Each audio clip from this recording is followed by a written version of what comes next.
that online harms bill, which people will see is very, very specifically focused on protecting kids and not on censoring the internet as misinformation and as the right wing tends to try and characterize it as. But I want to be crystal clear about what the Online Harms Act does not do. It does not undermine freedom of speech. It enhances free expression by empowering all people to safely participate in online debate. What does Justin Trudeau mean when he says the word hate speech? He means speech he hates. They're basically trying to regulate to death independent content creators, or at least create some exposure to regulate the internet. And it's only to give back this benefit, this sort of quasi-monopoly that legacy media had. In his recent unveiling of the Online Harms Bill C-63, Justin Trudeau aims to address online safety, replacing Bill C-36, who failed following the snap election call in August 2021. However, questions arise regarding its true purpose, especially as existing criminal code offenses already cover child sexual exploitation concerns cited by the Liberals. Don't forget to visit stopthecensorship.ca, where you can sign our petition to support our fight against censorship laws and advocate for their repeal. To delve deeper into the bill's implication, Viva Frei, a YouTuber and lawyer, shed light on its provision. The bill targets hate propaganda, proposing amendment to the Criminal Code and the Canadian Human Rights Act, including a defined notion of hatred in Section 390. It also permits penalties up to life imprisonment for advocating genocide and 2 to 5 years for indictment prosecutions. The potential for overreach and censorship looms large, as determining what constitutes hate speech remain subjective. Opposition leader Pierre Poilievre warns of potential censure of expressing unacceptable views under Bill C-63. The bill also established 3 new bodies: a Digital Safety Commission, a Digital Safety Ombudsman, and a Digital Safety Office. Their mandate is to ensure social media platforms comply with the Online Harms Act. Is this another step towards government control and compliance? The question remains: will Bill 63 generally protect online spaces, or will it inadvertently stifle discourse and prosecute individuals over speech that may not truly constitute hate? Now let's hear Viva Frei comprehensive analysis. For those of you out there in Canada who might not know who I am, David Freiheit, former Montreal litigator turned current Florida rumbler, Viva Frei on the channel. I read the Bill C-63 today and picked the brains of people who I think are legally more insightful than me, and it's wild. It's wild. So what is your main comprehension of the bill? This is the slow walk towards full tyranny. Remember, like back in the day, Bill C-16, when it added gender expression and gender identity to aggravating factors for hate crimes in the criminal code, and Jordan Peterson came out and was, flagging or ringing the warning bell saying this is going to lead to compelled speech. They're trying to define hatred in this law, like actually creating a legal definition of hatred. And it's so patently insane. But my analysis is that once upon a time, they tried to define hatred. It was a couple of years ago. And it was a joke when they tried to do it at the time. And that session ended because they called the election. And now they're just picking right back up and cramming it through the same way they crammed through the Online Streaming Act, the colloquially the Link Tax Act. They're just jamming through these laws that are looking to regulate to death the internet. And it's not a coincidence. It's part of a plan, and not in a conspiratorial sense, just in a sheerly pragmatic one. The Online Streaming Act and the Link Tax Act was intended to give the leg up to re-gift the advantage to legacy media on the internet because they no longer had the monopoly of radio and television. They now need to compete with independent content creators, independent news outlets like yourself on the internet. And so you got the Online Streaming Act, which now governs the internet the way it governs radio and television. And it's going to only penalize the independent, non-government adjacent actors. The link tax is the government's way of finding a way to subsidize legacy media in a way they couldn't do directly because they've already subsidized them as much as they can through the law and through COVID ads and government ads. Here, they're basically trying to regulate to death independent content creators, or at least create some exposure to regulate the internet. And it's only to give back this benefit, this sort of quasi-monopoly that legacy media had. And so they're going to go out and create exorbitant business expenses to manage and micromanage and now subject the businesses to this czar, so to speak. The what do they call the commission that they're creating? It's going to create exceedingly difficult and costly business decisions, business practices for online platforms, and creating real meaningful exposure for people who engage in words on the internet. But the idea that to pick up and redefine hatred and to jam it through an amendment to the criminal code, it's absurd. And so hopefully this gets some meaningful pushback and doesn't get, I don't know, second, third reading and Senate vote. With respect to genocide, what I know as a lawyer, as minister, and what I've learned from the stakeholders and the experts whom we have consulted is that there is a determination to demonstrate at the highest level that the maximum penalty for a crime such as advocating or promoting genocide should be increased. Promoting and advocating genocide. That's the provision that they want to amend to increase the sentence to potentially life in prison. Oh, don't worry. It'll only be under the most egregious circumstances of promoting or advocating genocide. I said, when I read that, I have three questions. What does promoting mean? What does advocating mean? And what does genocide mean? And I'm not saying this to be glib, because we typically and colloquially understand genocide to be calling for the actual murder of an identifiable group at large. Well, if you go to the UN definition of genocide, and you'll see it's so much broader than that. It includes displacement and of a portion, not even of all. So it doesn't just include calling for the murder and the slaughter like you had in Rwanda with the Hutus and the Tutsis. It calls for the displacement, and not of all, but of a part. It has linguistic aspects to it. Ending or suppressing a language at a larger scale or a sufficient scale can qualify as genocide. So what does genocide mean in the context of this law? If you say, I used an example today during my stream, Quebec should only they should only speak French in Quebec. I've heard a lot of separatists say that. Is that genocide? Is that compelling calling for the displacement of a linguistic minority genocide? Who knows? Promoting, advocating. I don't know what these terms mean. And to couple that with the risk of life in prison, I mean, you get murderers. I mean, I don't even think you get convicted rapists and murderers getting life in prison. And you get some who are convicted and sentenced to life getting parole. It's patently absurd to even float the idea of life in prison for words, not for carrying out genocide or murder, or that would be a little bit easier to evaluate. Promoting or advocating. So it's patently preposterous on its face, especially since these terms don't have any clear definitions under the law that I could see. But the idea that these fines, and like $20,000, $70,000, you remember, and everyone should remember or refresh their memories of the Mike Ward, the comedian Mike Ward, where he was taken to a human rights tribunal for violating the dignity of Jérémy Gabriel and his mother. And by the skin of Mike Ward's teeth, it got to the Supreme Court, and they said, no, this is not how the tribunals are supposed to be used. They're right now basically trying to legislate, trying to codify what they couldn't do judicially in Mike Ward, and that is to criminalize offensive, hurtful speech. To hateful speech, hate online, hate propaganda online. Where does it end? Where does it start? Nobody knows. And I suspect even if it got passed through the Senate with this phraseology, it would have to get struck down by the Supreme Court at some point for being void for vagueness. I mean, it's the idea that you can define hatred and then make that be something of a crime.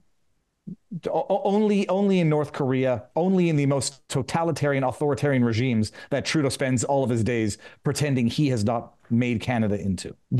So I'm living in the States now, and we compare the administrative bureaucracy of Canada to the administrative bureaucracy of the States. And we have basically in Canada relinquished a ton of our most fundamental rights to their administrative tribunals. I mean, they are basically government courts that have no oversight, that are not judges in the true sense of the word.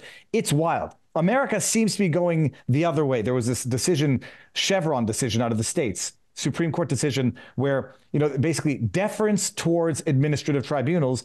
America's moving away from that and fighting back against that, whereas Canada seems to be marching right into it. Imagine these are all government appointees. This is the administrative state interpreting and implementing its own rules, and the only beneficiary of certain interpretations of those rules is the government, through fines, through penalties, exceedingly unfair, and I would dare say like charter violative sanctions for words. It's only a matter of time before this is entirely weaponized politically, if it's not already. I mean, this is a tool of a government to go after ideological adversaries. You have a Danielle Smith out of Alberta, denying certain what they call gender-affirming care for what they call trans kids. I mean, denying that is going to be tantamount to genocide, advocating genocide. Denying trans their pronouns, to them, at least some have raised the argument, it's a form of denial of existence, a form of genocide. It's not an if, but a when this ever gets passed, it being weaponized for totally perverse political purposes. And it'll be Trudeau appointees and whoever it is. It's the state abusing and weaponizing outrageous, opaque, ambiguous laws for what will only and inevitably be its own profit. You are a Canadian YouTuber, and you gain your life with live stream and other video. Do you have any concern about what you're doing and maybe facing prosecution or maybe lifetime for having some dissident political views? Well, I've been worried about that since I donated to the trucker convoy back in 2020. There's concerns, there's realistic concerns, and then there's theoretical concerns. I know that I never promote genocide. I mean, it's just a stupid thing. That being said, I also know that I say minors should not have what they call gender-affirming care, because I consider that to be genital mutilation of children. Is that promoting hatred? I mean, we're not even one step away from that. There are people who consider that to be promoting hatred. I mean, I think that they are intellectually demented in a meaningful sense, but we're not far from there. You got Justin Trudeau going out and taking a knee for BLM protests. If we come out and say it's okay to be white, if we come out and say if you can have black pride, you can have white pride, is this promoting genocide? Is this promoting hatred? Who the hell knows? But the bottom line is nobody needs to know. If it needs to be weaponized, it will be. Much like, what we're seeing sort of out of New York State, which is what I like to call commie New York State. It's not far from Canada. You will have corrupt people in positions of authority who will say, I know what it says, the law, and I know how I can interpret the law. And when you said gender-affirming care is child genital mutilation, well, that was promoting hatred against an identifiable group, and take it down, suppress him, fine him, jail him. I mean, I'm not so concerned about it because I'll put up one hell of a fight, but it's the end goal of this piece of legislation, and there's no question about it. What in that bill that is not already covered by the criminal code? That's the question I'm going to be asking just day in and day out. And I don't know if I'm allowed swearing, you'll bleep it out, but the pretext is absolute horse crap. The pretext is always, won't someone think of the children, like Reverend Lovejoy's wife? Won't someone please think of the children? That's my question. Child pornography distribution is Canada has some very, very strict child pornography laws. Child pornography, any depiction, stories depicting children engaging, it's illegal. Hosting it, illegal. If there's a violation, revenge porn. I don't know what the specific legislation about what is deemed to be revenge porn, but non-consensual images, there's already legislation, there's already recourse for that. There's nothing that I know of, and I'm asking it in a very sincere way. If anybody knows what amendments to this piece of legislation actually solves a problem that existing criminal and civil remedies do not allow for, I'm all ears. There's a lot of stuff we can all agree on, like we would like to facilitate or, make it easier to take down revenge porn, images that of people put up without their consent that stay up for a long time. It's been an issue for a long time, especially on Twitter, and Elon Musk has been tackling it. But by and large, if that's the issue, there are already laws about disseminating, owning, producing, communicating, publishing child pornography. There's images provided without consent, public disclosures of private. There's civil and criminal remedies already. So horse crap is what I say to that. It's the pretext to add hatred. I mean, I wish I could pull up the definition, but it's so preposterous. It is the pretext. You take a little bit of what everyone can agree on. Yes, we want to solve this problem online, but abuse on the internet. There's one solution to dealing with abuse on the internet. If you're that sensitive to it, stay off the internet. You're not going to regulate morality, and that's basically what they're trying to do here pretextually. But it really is only a question of regulating and governing the internet at large. They try already to pass C11, C36, and previous other censorship law. How do you compare this one to the previous one? Well, I mean, it's definitely more extensive, because even when they were trying to add hatred to the criminal code under C36, I don't think they had all of these other amendments as well. But I mean, it's just an amazing thing. Like we're seeing this in real time, and they've really exploited the COVID pandemic to jam through and cram through and rush through legislation. It's been the Order in Council gun ban, the Online Streaming Act, the what's the link tax one called? I forget what it's called. They cram him through, and they've got Jagmeet Singh's coalition government with Trudeau. They have the coalition to do it, so to speak. But no, this is definitely, as far as I remember, the most extensive and the most preposterous and the most, I mean, the life in prison for advocating or promoting genocide. It can't and doesn't make sense in any realm of the universe. The fines are astronomical. To me, it looks like another way of also subsidizing government activity, where you're living in a country where you have an exodus of tax-paying citizens. And you have an exodus of a population and no population growth, and an importation of a demographic that's not necessarily going to be paying much taxes. Hey, what other better way to get blood from a turnip than just to impose these massive fines, potential fines that you can apply willy-nilly to these big corporations? When they imposed the link tax, and Google and Facebook said that we just won't link to news articles in Canada, and then ultimately they agreed to some plan where they're going to, pay up $10-15 million a year and divvy it up among accredited media. I mean, that's basically, it looks like that's what they're trying to do more indirectly here, is just, find a way to divvy up more big tech bucks among the government, because government might be having some liquidity problems itself. What would you say to the people who say, anyway, it doesn't apply to me, I'm not doing live stream, I'm not a content creator, I'm doing nothing online? Well, very reminiscent of the World War II poem. At first they came for the union workers, but I said nothing because I wasn't a union worker. Then they came for the socialists. Yeah, then they came for me, and there was no one to say anything. So this never ends well when it starts with, a select few. You'll lose your content creators. You'll lose your truly independent news outlets. You'll have a brain exodus and a financial exodus from Canada. But more important than that, if you think it can't or won't ever apply to you because you're not politically disfavored, wake up. It's endless the way it can be abused and will be abused, especially by trolls, but also especially by just bad faith actors who now say, I see dollar signs. Oh, Jeremy Gabriel, he might, if he's a protected class, go after stand-up comics who make jokes about disabilities. People are going to look at this like a lottery now to weaponize not just the criminal code potentially for criminal complaints, the human rights tribunals for financial jackpots. Don't forget to visit stopthecensorship.ca right now, where you can sign our petition to support our fight against censorship laws and advocate for their repeal. This is really important. So please visit stopthecensorship.ca, sign now, share it, and make your voice heard now before it's too late.